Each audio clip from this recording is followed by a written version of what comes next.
vous allez bien? On se retrouve pour une nouvelle chronique Hope et j'ai le plaisir de vous présenter David Cox. David, bonjour. Bonjour, bonjour. Alors David, c'est pas la première fois qu'on te voit sur la chaîne Hope, puisque je t'avais interviewé à l'époque où tu avais sorti un test génétique sur un test qui permettait de détecter un cancer du sein, test salivaire avant 50 ans. C'est bien ça, hein? C'était de prédépistage, on ne détectait pas le cancer, mais juste les femmes qui avaient plus de risques d'en développer. Voilà, donc on en avait parlé. Aujourd'hui, tu as décidé de rejoindre l'équipe Hope. Tu m'as appelé en disant je veux vous aider et tout. Et je t'ai dit super, je cherche quelqu'un pour vulgariser des sujets scientifiques. Aujourd'hui, tu as eu ta deuxième dose de vaccin, c'est ça? Hier, oui. Hier, et moi, c'était ce matin. Alors, on va parler aujourd'hui des vaccins parce que beaucoup d'informations tuent l'information et finalement, on ne sait plus où on en est. Alors, un petit point sur ces vaccins. On est d'accord, il y a deux types de vaccins. Entre autres. Entre autres, ça veut dire quoi? Parce que pour nous, on a l'ARN messager et le vaccin vivant. Mais au fond, on ne sait pas vraiment ce que ça signifie parce qu'on a entendu tellement de trucs sur les ondes, on a entendu tous les vaccins, puis bientôt le Pasteur qui va arriver. Mais en fait, on ne comprend pas vraiment comment ça fonctionne. Et j'ai vraiment envie que tu nous expliques ça concrètement, scientifiquement, comment ça fonctionne. Ouais, en fait, je dis entre autres parce qu'il y a un troisième type qui est juste avec des protéines du virus. C'est ça de Jensen.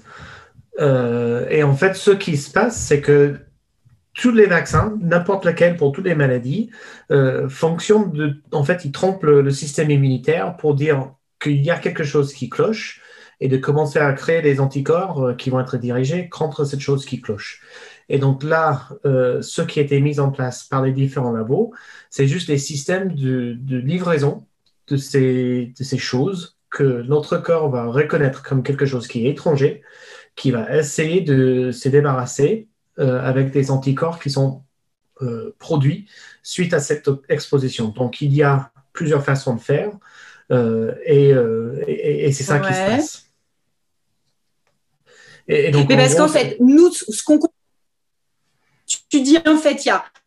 Alors, si on prend vaccin par vaccin, hein, il y a l'AstraZeneca qui est un vaccin vivant comme le vaccin de la grippe, c'est ça? Alors, ils utilisent un virus qui est plutôt bénin, mais qui a été trafiqué pour avoir des protéines de coronavirus. Et c'est ça qui fait que ça fonctionne contre le coronavirus.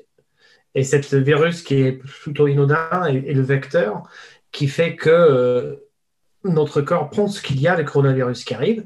Et donc, du coup, il crée les anticorps contre les protéines de cet autre virus et pas le virus qui est le vecteur. D'accord. Le Jensen, donc tu dis c'est... Alors, parce que moi, je pensais même que le Jensen, c'était un ARN messager. Alors, tu vois, tu te demandais si tu allais nous apprendre des trucs, mais oui, tu vas nous apprendre des trucs. Donc, le Jensen, c'est une protéine. Alors, mais comment ça fonctionne dans le corps? Ça veut dire que toutes les infos qu'on donne au corps, c'est OK, tu as des warnings, il faut te battre. Ça, on est d'accord. Mais concrètement, comment ça fonctionne, quoi? Alors, c'est là où il y a une autre façon de faire, où en fait, mais c'est pareil, c'est des virus qui sont, c'est des protéines qui sont très similaires à ceux qui sont produits naturellement par le virus, qui sont injectés, c'est les cellules qui vont commencer à les machiner, et c'est là où les anticorps vont être produits contre ces protéines, et quand les cellules de notre système immunitaire vont voir ces protéines pour de vrai sur un virus, ils vont réagir comme si c'était déjà infecté. Mais du coup, ça veut dire que dans le corps, les cellules, elles réagissent toutes de la même manière qu'on ait tel ou tel type de vaccin? C'est exactement la même manière de réagir? Grosso modo. OK. Et alors, l'ARN messager, concrètement, qu'est-ce que c'est aussi? Puisque là, c'est, si j'ai bien compris, grosso merdo, c'est de l'encodage de cellules, c'est ça? Non, en fait, c'est ce qui se passe après le génome. Donc, il y a les gènes qui sont de l'ADN. Ouais. Il y a une transcription qui se fait dans nos cellules, donc toutes les cellules vivantes, qui transforment le message qu'il y a codé dans cet ADN en RNA messager. En gros, c'est comment cette communication entre le noyau et le reste de cellules se passe, et c'est à partir de ça qu'ils sont produits les protéines. Donc là, avec les vaccins RNA messager. Ce qui se passe, c'est que, pareil, cette RNA rentre dans nos cellules. Naturellement, il y a des cellules qui s'en occupent de se débarrasser de ce genre de choses et qui rentrent dans cette machinerie et qui vont produire des protéines du virus à partir de cette RNA sans que ça peut nous infecter. Et donc, pareil, ça va créer un pseudo-exposition au virus, une réaction immunitaire, et on aura des anticorps qui s'ensuivent. Est-ce qu'on sait si un vaccin, en gros, marche mieux qu'un autre? Enfin, qu'une technologie pour le Covid marche mieux qu'une autre sur la protection? C'est ce qu'on commence à voir avec des études qui sont faites actuellement, et puis aussi avec l'expérience qu'on a de plus en plus avec les différents vaccins. Ce qui peut changer, c'est juste la façon dont les composants de ces vaccins rentrent dans nos cellules et les rendre capables de créer des anticorps et de se protéger. Il y a des petites différences entre les uns et les autres. Pour la plupart, ils sont très efficaces. Donc, mais lequel est le plus efficace? Je ne sais pas. C'est quelque chose, en fait, qu'on ne sait pas. Et puis, très franchement, on arrive à un stade où, et j'ai entendu ça hier soir en écoutant notre ministre de la Santé, comme le taux d'exposition va diminuer parce qu'on a de plus en plus de monde qui est vacciné, de plus en plus de monde qui a été exposé, ça va devenir peut-être un tout petit peu plus difficile de tester des nouveaux vaccins. Parce que les conditions changent. Et les conditions et notre connaissance, ça change tout le temps. Donc, il faut s'adapter à ce qui se passe aussi dans la vraie vie. Donc, après, lequel est le plus efficace, ça dépend qu'est-ce qu'on veut dire par l'efficacité aussi, parce qu'il y en a beaucoup qui parlent de cette protection contre les formes graves. Et c'est là où on voit qu'effectivement, c'est très efficace contre ça, mais on entend toujours, j'étais vacciné et puis une semaine après, j'ai attrapé le Covid. Mais c'est parce que, en fait, ça nous protège, ça rend en fait des symptômes moins importants, parce que notre corps a déjà vu ces protéines, qui vont déjà être capables de réagir avant que ça s'emballe et avant que ça devienne un problème. Une question que je n'ai pas pu répondre et je n'ai pas eu le temps aujourd'hui de chercher parce que ça m'était venu à l'esprit hier soir en pensant à ça, c'est qu'on ne sait pas à quel point ces vaccins vont protéger aussi contre les Covid dites longues. Et ça, c'est quelque chose qu'on peut... Non, déjà, parce qu'en fait, dans le Covid, on a quand même des Covid type court, des Covid type longue. Donc, on ne sait pas si, quand on sera vacciné, on va être protégé loin dans le temps, en fait. Je n'ai pas encore vu les informations là-dessus. Donc, à mon avis, il y a des gens qui posent la même question. Si moi, je l'ai posée, d'autres vont le poser aussi. Et c'est juste avec le temps qu'on va être capable de voir si cette protection est efficace aussi contre les formes Covid longues. Ouais. Alors, pour les gens qui ont eu leur première dose d'AstraZeneca, qui ont moins de 55 ans et qui vont avoir une deuxième dose de Pfizer ou de Moderna, comment le corps il réagit comme ça à deux vaccins complètement différents? En théorie, exactement pareil. C'est le même genre de questionnement. Hein. C'est juste de changer comment ces protéines du virus sont introduites. Pour l'instant, il n'y a pas beaucoup d'études qui ont été publiées sur ce genre de mélange. D'un point de vue purement pharmacocinétique, je pense que ça ne change rien parce qu'il y a énormément de temps entre les différentes doses. Il se peut que, je ne sais pas, selon les différences qu'on peut avoir aussi par rapport avec les toutes petites différences dans les protéines qui sont utilisées, ça peut changer légèrement comment les anticorps vont être faits. Peut-être ces gens-là vont avoir besoin d'un rappel derrière plutôt que ceux qui ont deux doses de la même chose. Mais ça, on ne sait pas encore quel va être le délai qu'il va falloir entre les deux premières doses et éventuellement une rappel plus tard.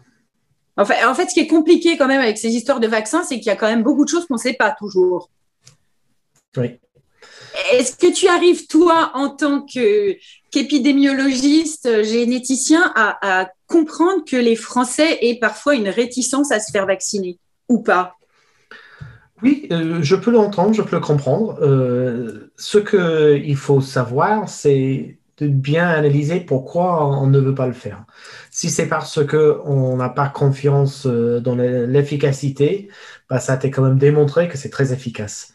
Si on a peur que c'est pas quelque chose qui va très bien pour notre corps, c'est pareil. Il y a des millions de gens qui ont été vaccinés. Donc, du coup, le risque d'avoir un effet secondaire est Grave. très, très, très, très, très faible. Ça existe toujours. Le risque zéro n'existe pas. Ouais. Mais la probabilité que d'autres choses plus graves à se passer juste en sortant de chez soi est beaucoup plus importante. Ok, donc ça, c'est un point quand même important. Un point pour toi, parce qu'il y en a encore beaucoup, hein, quand même, des Français qui disent, ce matin, j'étais à la salle de vaccination. Alors, apparemment, les choses se sont accélérées ce week-end, mais je crois que la semaine dernière, il y avait beaucoup, beaucoup de places qui étaient ouvertes et les gens n'y allaient pas. Et moi, autour de moi, j'ai encore des gens qui me disent, ah non, moi, je veux pas. Et c'est vrai qu'on n'y va pas quand même sans appréhension, parce que c'est ma deuxième question. Comment, parce que d'habitude, on réalise des vaccins, mais il faut des années pour mettre au point un vaccin. Comment on a pu réaliser un vaccin aussi vite? Alors c'est là où c'est très intéressant ce qui se passe actuellement en science en général. Les choses accélèrent, mais comme pas possible. Déjà, entre le SARS de début et celle qu'on a aujourd'hui, notre capacité de faire de séquençage a tellement explosé qu'en fait, dès que les premiers symptômes sont apparus chez quelqu'un, on a su quel était le virus qui était responsable grâce à notre capacité à la fois de séquencer le génome du virus, mais aussi de l'assembler. Parce que c'était ça aussi qui était un peu compliqué au tout début de ce qu'on appelle le séquençage au débit, c'est qu'effectivement, ça sort énormément de données. Mais après, c'est des petites puzzles de 60 lettres qu'il faut coller les uns les autres pour reconstruire le génome.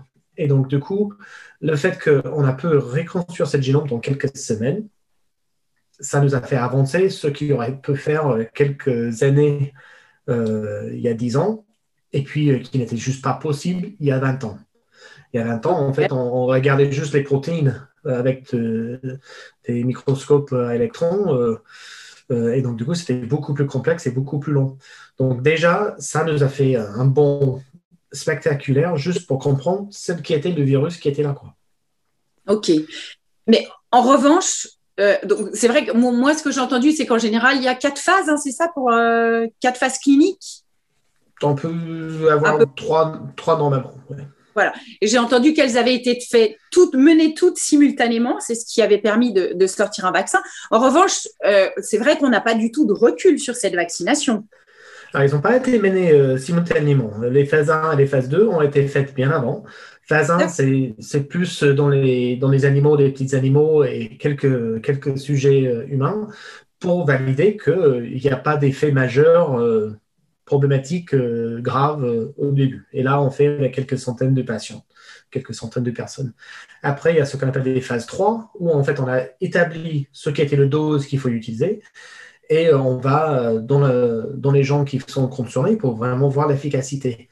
Et là, je pense qu'il y a une conjonction entre le fait que déjà dans le phase 1 et phase 2, ils avaient déjà des candidats qui étaient tellement bien rodés parce qu'on réutilise les vaccins qu'on a dans les tiroirs pour être quasiment sûr qu'il n'y aura pas de problème en phase 1 et phase 2. Le phase 3, c'est pour vérifier que ça marche bien. Et donc, du coup, ils savaient que c'était quelque chose qui allait être mondial, pandémique, de mettre un peu plus d'argent dans le recrutement et de la génération de ces phases 3 pour avoir des groupes assez conséquents a permis d'avoir l'autorisation temporaire de les utiliser très rapidement. Alors, question que tout le monde se pose, hein, puisque pour la plupart, on a quand même fait la démarche d'aller se faire vacciner. Est-ce que le vaccin va être efficace contre les mutants? Contre le Brésilien, contre l'Indien? Oui, non, on ne sait pas. C'est pareil, on ne sait pas. Et c'est là où il faut comprendre ce qui se passe. Donc, les mutants, c'est juste aussi quelque chose qui se passe naturellement. Dans la vie d'un virus de type corona, ça se mute très rapidement. C'est ça qui a permis, on pense, que ce virus peut s'échapper le réservoir des chauves-souris ou autres animaux pour être capable d'infecter l'homme. Et donc, du coup, c'est ces petites mutations dans ces souches-là qui ont permis de s'attaquer à l'homme. Et éventuellement, il y aura des mutations qui vont se faire pour que ça ne peut plus s'attaquer à l'homme. Donc, d'un côté, les mutations peuvent être une bonne chose. Ah oui, d'accord.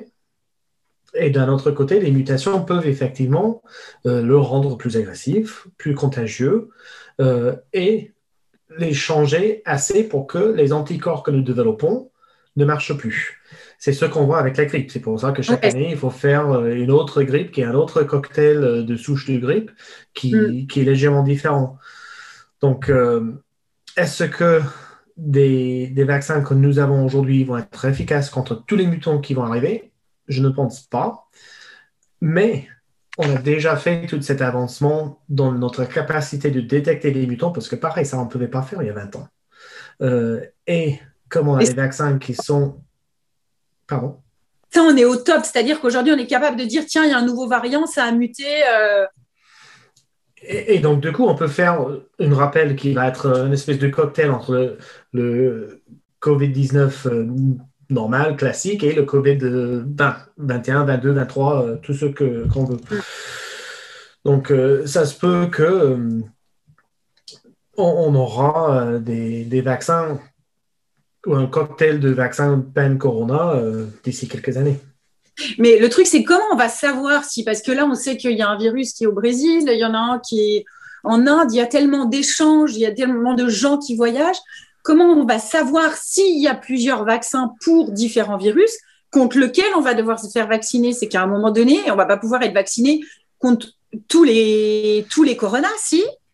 Peut-être pas. Ça, c'est quelque chose qui est en développement. Hein. J'ai vu pas mal de choses qui se passent, comme quoi on va essayer de développer des vaccins contre tous les coronas. Et donc, ça sera efficace contre tous les coronas. Il ne faut pas oublier qu'on parle de SARS, on parle de SARS-CoV-2, mais des virus de type corona sont aussi responsables de pas mal de rhumes et des choses plutôt banales. Oui, c'est-à-dire qu'à la base, c'est un virus qui est super banal, sauf que là, il a un peu muté, quoi, pour nous faire un peu plus de mal. Ouais. Et donc, ça se trouve que avec cet avancement, on aura moins de rhume en général. Mais ça se peut aussi que l'exposition à des rhumes au fur et à mesure que les choses avancent vont nous redonner un peu de peps à notre système immunitaire pour se protéger contre les autres coronas qui arrivent aussi. Bien, bien, bien. Autre question quand même que tout le monde se pose, je pense que tu n'as pas la réponse. À quelle fréquence la vaccination? Puisque là, quand on est passé, on sait qu'on a un rappel dans un mois et demi, mais on va le faire tous les combien? Parce que la grippe, on sait que c'est saisonnier. Allez, si on veut se faire vacciner, au moins à partir du mois de novembre, à partir d'un certain âge, on se fait vacciner. Mais là, on n'a pas encore de réponse à ça. Non, ça va être mesuré en mois, je pense, voire 1 ou 2 ans. Le problème, c'est que c'est moins saisonnière que la grippe. C'est moins stable que la grippe. Et on a moins cette notion où, en fait, ici, ce qu'on fait, c'est qu'on regarde dans notre été ce qui se passe en hiver dans l'hémisphère sud pour la grippe, pour savoir quelles vont être plus probablement les souches qui vont arriver l'hiver prochain. C'est comme ça qu'on décide quelle souche de grippe contre laquelle on va se vacciner chaque année. Mais pour ça, effectivement, il va falloir qu'on regarde maintenant dans les gens qui sont vaccinés, quel est leur taux d'anticorps 6 mois, 12 mois, 18 mois après pour établir ça. Et puis, c'est ça aussi, on est constamment en train de réviser ce qu'on sait. Et donc, si on commence à voir, il y a dans des études cliniques, on voit que les gens qui ont été vaccinés avec 2 doses du même vaccin ou dans une combinaison de 2 vaccins, quel est le taux d'anticorps 6 mois après, 12 mois après, 18 mois après. Et si on commence à voir que ça diminue, c'est là où on va commencer à dire rapidement, il faut que ceux qui ont eu leur deuxième vaccin il y a 12 mois viennent se faire vacciner, quoi. Imaginons que Parce que j'imagine, après, on va peut-être se dire, bon, OK, là, j'ai eu ma dose de vaccin, on va tester les anticorps. Je sais que tu peux le faire en pharmacie avec un petit test là sur le doigt. Je ne sais pas combien ça coûte. Si on fait ça à l'échelle du monde entier, ça va coûter une blinde. Mais si je me fais revacciner alors que j'avais encore des anticorps, c'est quoi le risque? Il n'y a pas de risque. Ça va juste être en augmentation de tes taux d'anticorps. C'est comme si tu as été exposé aussi à la maladie. Hein. C'est ça aussi que c'est pour Oui, ça que c'est difficile parce que bon, comme aujourd'hui en France, il y a quand même beaucoup de gens qui sont toujours en train d'avoir la maladie, ça circule toujours. Si je suis vacciné aujourd'hui, dans 2 semaines, je prends le train et je suis exposé, bah, ça va donner un coup de boost. ah, OK, d'accord. Si par exemple, là, je viens d'avoir mon vaccin, je suis exposée au Covid, ça va me donner un coup de boost à mon immunité. Oui. Parce que là, moi, par exemple, ce matin, ils m'ont dit ne surtout pas attraper le Covid dans les 10 jours qui viennent. Bah, c'est là où c'est compliqué parce que ça prend quand même un peu de temps pour que le système immunitaire Ouais, construise assez d'anticorps pour être efficace. Donc, si on s'est fait vacciner aujourd'hui et exposé demain, en fait, le vaccin n'a pas eu le temps de réagir. bien sûr. Et donc, du coup, ça sert comme si on était moins bien vacciné. Mais si on est exposé 5 mois après, notre corps est prêt à le faire. Peut-être on aura quelques symptômes. C'est là où, en fait, Ouais. parfois, même pour la grippe, où je sais que, bah, par exemple, ma fille qui était née aux États-Unis a été vaccinée contre la varicelle. Quand mon fils qui était né ici n'a pas Ouais. été vacciné, il l'a eu. Elle était un peu fébrile pendant qu'il avait, donc elle a été exposée, mais elle n'a pas eu tous les symptômes. Mais ça a quand même travaillé un peu. Donc OK. c'est vraiment ça, en fait. C'est une autre façon d'être exposé, mais là, avec de vrais virus. Donc, du coup, le corps est capable à se défendre, mais ça prend de l'énergie, il y aura quelques symptômes, mais ça va redonner un coup de boost au système immunitaire aussi, qui va être, comme il y aura des nouveaux cellules avec des anticorps qui vont être produits, ça peut prolonger un peu l'effet vaccinal. OK. C'est pas simple hein, quand même Ah de non. s'y retrouver dans tous ces vaccins. Puis tout s'est fait un peu, on va pas dire dans la douleur, mais on s'est quand même pris ça en pleine poire. Donc c'était quand même, c'est compliqué de tout comprendre, l'émergence des vaccins, comment ça fonctionne, etc. Donc merci en tout cas pour tous ces éclaircissements. J'ai une dernière question. On est d'accord donc que c'est la première fois qu'un vaccin existe avec un ARN messager, c'est ça? Ou pas? Alors que ça existe, non, parce que ça fait quand même 5-6 ans qu'on travaille sur ce genre de D'accord. technologie. Donc, c'est pas tout nouveau, mais c'est effectivement la première fois où c'est utilisé à cette échelle. Ça, c'est sûr. Ok. Et donc l'ARN messager, en fait, pourquoi c'est quelque chose qui a été découvert quand même, si j'ai bien compris, en 1960 par des Français. C'est pas tombé aux oubliettes, mais là, ça a été récupéré par une Hongroise. Et aujourd'hui, et ça sera l'objet de ta prochaine chronique, David, puisque ça va directement nous concerner chez Hope, c'est une application qui va permettre de faire beaucoup avancer la recherche en oncologie, c'est ça? Tout à fait. Donc là, ce qui s'est passé avec le Covid, c'est que on a mis beaucoup d'énergie pour affranchir les dernières, enfin, pour faire sauter les dernières verrous à l'utilisation de cette technologie qui est basée, comme j'ai dit, sur le séquençage d'un RNA, d'un acide nucléique. Et ça, on peut l'utiliser contre toute cellule qui a sur sa surface des choses qui sont bizarres, dont les tumeurs. Et c'est là où, effectivement, on a beaucoup d'espoir que les avances qu'on a eues pour combattre le Covid, on peut les traduire en oncologie et avoir plus d'avance pour développer des vaccins spécifiques pour chaque tumeur, enfin pour les tumeurs qui peuvent arriver. Et ça, c'est des sujets sur lesquels tu travailles, toi, l'ARN messager et l'oncologie? Directement, non, mais je connais beaucoup de monde qui sont très excités de travailler là-dessus, oui. Alors toi, tu travailles sur quoi en ce moment? Ah, je continue à faire mes recherches sur la prédisposition génétique à répondre au traitement, plutôt. Ouais. J'aurais pris mes travaux académiques comme j'avais avant. Donc, Bon, en tout je cas, retourne un peu aux sources. beaucoup. Merci beaucoup pour toutes tes réponses. Est-ce que j'ai oublié quelque chose d'important? Est-ce que j'ai posé des questions ultra stupides? Est-ce que voilà, je me suis positionnée comme une patiente qui s'interroge depuis le départ, hein. Et comme j'ai eu beaucoup de gens qui m'ont dit, on aimerait vraiment un sujet là-dessus pour mieux comprendre. Je te remercie 1000 fois, mais si j'ai oublié des choses, je t'écoute. De ce qu'on a discuté, je pense qu'il n'y a rien qui a été oublié. Si jamais il y a des questions qui arrivent, les gens peuvent nous écrire et puis on peut aussi continuer à échanger.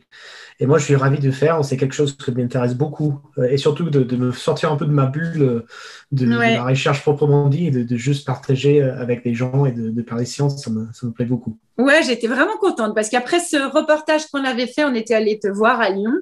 Et là que tu me rappelles, toute l'équipe de Hope était vraiment ravie parce qu'on s'est dit, quelqu'un qui va venir nous aider, qui va nous permettre de vulgariser parce qu'il y a plein de sujets de recherche où on se dit, tiens, on aimerait en savoir un peu plus. Et puis, c'est vrai que ça va vite. Les choses avancent très vite. Et en même temps, pour des gens qui sont malades, c'est très, très long. Parce qu'on aimerait que demain, on nous dise, c'est terminé, vous êtes guéri, voilà. Donc, en tout cas, merci beaucoup, David. On est ravis de t'accueillir dans l'équipe de Hope. Merci beaucoup. On se retrouve d'ici 3 semaines, un mois, tu m'as dit, pour préparer le sujet sur l'ARN messager. Dès que tu es prêt, tu m'appelles. D'accord, ça marche. Bon, merci beaucoup. Je vous souhaite de passer une excellente journée. Je vous retrouve dans 15 jours pour une chronique.